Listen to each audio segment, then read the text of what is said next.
सब क्लास 491 और 190 के हवाले से कुछ अपडेट्स।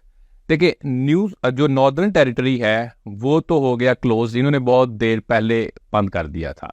इसी तरह वेस्टर्न ऑस्ट्रेलिया ने अभी ये अनाउंसमेंट की है 2 फरवरी से ऑनवर्ड के भाई इस फाइनेंशियल ईयर के अंदर हम और मजीद एप्लीकेशन जो हैं वो नहीं करेंगे एंटरटेन। हमारे पास जो एप्लीकेशंस आ चुकी हम उन्हीं को असेस करेंगे और हो सकता है वो सारी असेस हम ना करें, सबको इन्विटेशन ना दें। जिनके साथ जो भी रिजल्ट आएगा हम उनको बता देंगे, यानी आपकी फाइल एप्लीकेशन जो है आपकी प्रोसेस हो सकती है या नहीं हो सकती, दोनों सूरतों में। अच्छा, अब किया क्या जाए इस सूरत के अंदर? देखें, अगर आप ऑनशोर हैं तो आपको बड़ी स्ट्रेटेजी के साथ चलना होगा। अगर आप ऑफशोर हैं तो ऑफशोर वाले तो पहले भी उनके लिए सारी स्टेट्स खुली थी और वो बैठ के ऑफशोर से सारी स्टेट्स के लिए अप्लाई कर सकते हैं, जिससे इसके लिए एलिजिबिलिटी क्राइटेरिया बनता है। ऑनशोर वाले जो है वो इंटर स्टेट नहीं कर सकते। इंटर स्टेट का मतलब यह आप एक स्टेट में बैठे हुए दूसरी स्टेट में आप नहीं कर सकते, सिर्फ वेस्टर्न ऑस्ट्रेलिया इसको अलाउ कर रहा था। इसी तरह आपने करना क्या है, अगर आप वेस्टर्न ऑस्ट्रेलिया में हैं तो आपको क्या करना चाहिए? अगर तो आपके पास लंबा वीजा है तो आपको नेक्स्ट फाइनेंशियल ईयर का इंतजार आपको करना चाहिए, यानी वो ऑक्यूपेशन भी है कि जिसमें आपको पता है दूसरी स्टेट्स के अंदर आपका बड़ा हाईली कंपेटिटिव है और आपको इनविटेशन नहीं आएगा।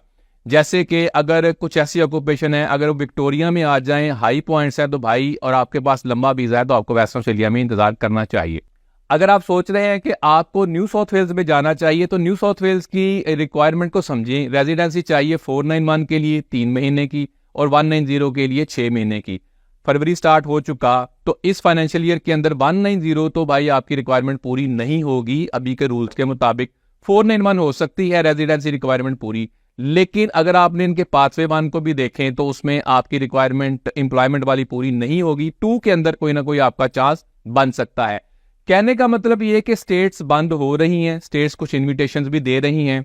अगर आप कोई स्विफ्ट मूव करेंगे विदाउट थिंकिंग तो आप ब्लाइंडली ये जो डिसीजन ले रहे होंगे उसका कोई आउटकम फेवरेबल नहीं हो सकता।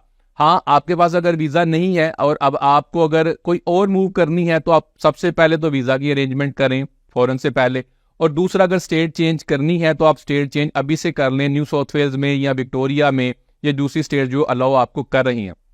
कहने का मतलब ये कि ये इस तरह चीजें चलती रहेंगी, लेकिन आपने कोई ऐसी स्विफ्ट मूव नहीं करनी जिससे आपको बाद में नुकसान हो। सारी एलिजिबिलिटी क्राइटेरिया सारी अपनी ऑक्यूपेशन के मुताबिक को समझ के उसके बाद आपने डिसाइड करना है। Follow for more, thank you.